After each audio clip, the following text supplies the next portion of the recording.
Hai Gorgeous, welcome to my place. Terima kasih sudah mengklik video ini. Malam ini saya mau ajak kalian ke Turki untuk sebuah kasus yang baru saja terjadi. Walaupun kasusnya enggak sepanjang kasus lain, namun kasus ini sangat menyedihkan, terutama bagi para orang tua yang memiliki anak-anak. Dan sekedar info buat penggemar aib rumah tangga orang, dalam kasus ini kita nggak akan nemu Giban Asoy. Untuk sementara waktu harap bersabar, karena di lain waktu pasti akan ada kasus gibah lainnya yang tentunya asik untuk dikupas tuntas sampai ke kulit-kulit arinya. Nggak pakai lama? Watch. Seima yang lahir pada tahun 2004 adalah seorang gadis manis yang tinggal di kota Mahallesi, Turki. Saat itu, dia sedang menjalani pendidikan tahun pertama di Departemen Perawatan Lanjut Usia di Universitas Ahi Efran. Ayahnya seorang komposer yang bekerja di kota dan Seima tinggal bersama neneknya di Mahallesi. Seima memiliki kekasih bernama Hasan yang telah dipacarinya selama 2 tahun belakangan. Pemuda berusia 21 tahun ini telah menyelesaikan wajib militer dan bekerja di sebuah perusahaan swasta.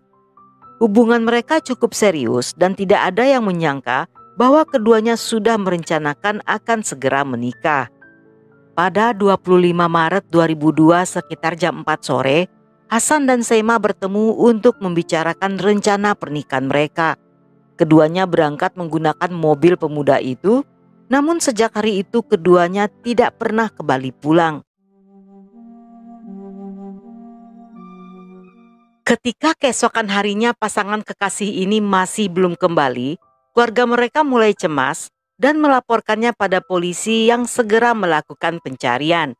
Mereka menemukan mobil Hasan ditinggalkan di kawasan berhutan di Provinsi Kırşehir. Walaupun di dalamnya ditemukan ponsel milik keduanya, mantel serta tas milik Seima, namun tidak ada tanda-tanda keberadaan mereka. Tim polisi pun kemudian melakukan pencarian dengan menyusuri tepi sungai Kizilirmak. Sementara saat itu, melalui CCTV di sepanjang jalan, polisi pun mulai melacak rute mobil Hasan sejak kepergiannya dari rumah hingga menjemput Seima. Terlihat mobil yang berisi mereka berdua berjalan ke sebuah tempat lalu berhenti. Tidak lama setelahnya, mobil itu kembali ke jalan utama, namun kali ini terlihat di dalamnya ada 2 orang lain bersama mereka yang diduga adalah pelaku penculikan. Walaupun CCTV itu cukup jauh dari TKP, tetapi polisi berhasil mengidentifikasi dan menangkap pelaku yang bernama Sami Aydogan dan Şefik Ekici. Şefik diketahui adalah keponakan dari wali kota Kırşehir bernama Selahattin Ekicoglu. Dalam interogasi yang dilakukan secara silang, Semi dan Şefik mengakui pembunuhan tersebut dan memberitahu telah membuang pasangan kekasih itu ke dalam sungai.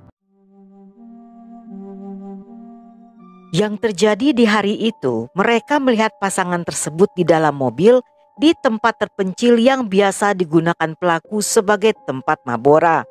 Dengan mengaku sebagai polisi, mereka menunjukkan senpi dan meminta keduanya turun dari mobil. Mereka mengatakan akan menahan keduanya dengan alasan yang dirahasiakan. Setelah memborgol tangan pasangan itu, mereka pun memasukkannya ke dalam mobil Hasan. Saat itu, Seima dan Hasan tidak tahu bahwa Sami serta Şefik yang sedang mabora hanyalah polisi gadungan. Pekerjaan mereka sehari-hari merupakan penjaga keamanan pemakaman asri di kota Kırşehir yang telah dijalani selama 8 tahun. Sami pun mengendarai mobil Hasan sejauh 50 km hingga sampai di dekat sungai Kizilirmak yang merupakan daerah hamparan rumput dan jauh dari keramaian. Di sana mereka melanjutkan mabora, melenyapkan Hasan, dan memperkaos Seima yang setelahnya juga dilenyapkan menggunakan senpi. Mereka pun kemudian membuang pasangan muda itu ke dalam sungai. Sebelum meninggalkan TKP, mereka juga membersihkan mobil untuk menghilangkan jejak dan pergi meninggalkan tempat itu. Setelah pencarian yang menurunkan banyak anggota kepolisian, 3 hari setelahnya mereka menemukan Seima yang mengapung di tepi sungai Kizilirmak yang berada di dekat desa Kortulu, sekitar 25 mil dari pusat kota Kırşehir. Gadis itu dalam kondisi kaki diikat tangan diborgol ke belakang, serta luka senpi di bagian leher. Tubuhnya mengapung akibat gelembung udara yang terperangkap di mantel yang masih dipakainya. Namun sayangnya, polisi yang menurunkan tim pencarian dan penyelamatan bawah air tidak berhasil menemukan tubuh Hasan. Seima pun dievakuasi dan dibawa ke kamar mayat di Rumah Sakit Pelatihan dan Penelitian Kirsehir. Seima diotopsi dalam waktu singkat karena keluarganya ingin segera memakamkannya. Hal ini dilakukan tepat keesokan harinya setelah Seima disolatkan di Desa Akcagil oleh keluarga, kerabat, serta orang-orang yang ikut berpartisipasi dalam pencariannya. Pencarian tubuh Hasan yang dilakukan selama 17 hari melibatkan 130 personil, termasuk para penyelam, polisi, dan gendarmeri. Mereka juga menggunakan teknologi terkini seperti drone dan kamera bawah air, serta mendapatkan dukungan dari tim di kota-kota sekitarnya. Bahkan Gubernur Kirsehir juga menaruh perhatian pada pencarian pemuda itu dengan mendatangi tim pencarian di lokasi TKP. Namun hasilnya nihil dan diduga tubuh Hasan tenggelam ke dasar sungai karena tubuhnya diyakini penuh dengan luka akibat luka senpi di bagian perut. Selama keluarga Hasan menunggu, banyak berita hoaks yang muncul yang mengatakan Hasan telah ditemukan. Hal ini membuat pihak keluarga sakit hati karena merasa tertipu.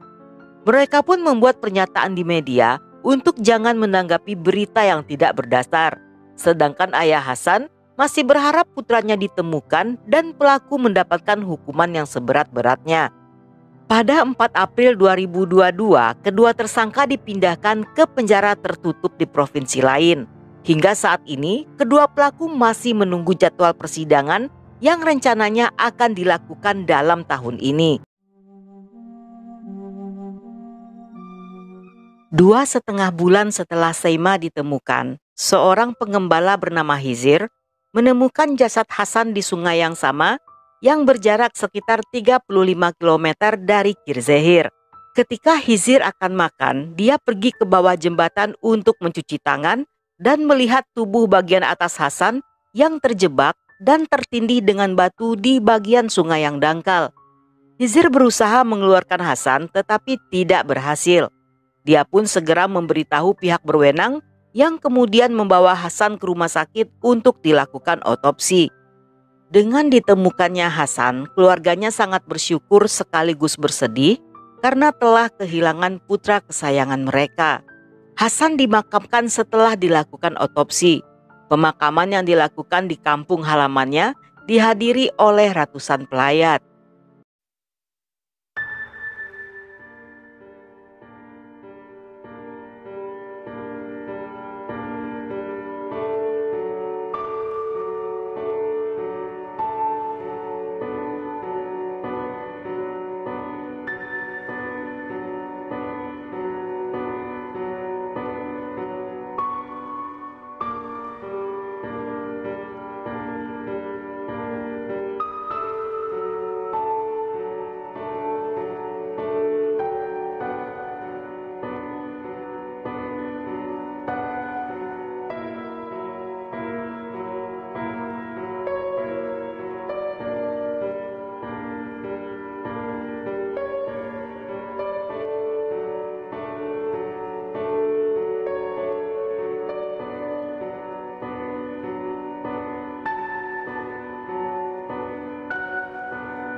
Dan sampai di sini dulu cerita kita kali ini. Semoga kalian suka dengan ceritanya. Jangan lupa subscribe, like, komen, dan share sebanyak-banyaknya ke media sosial kalian.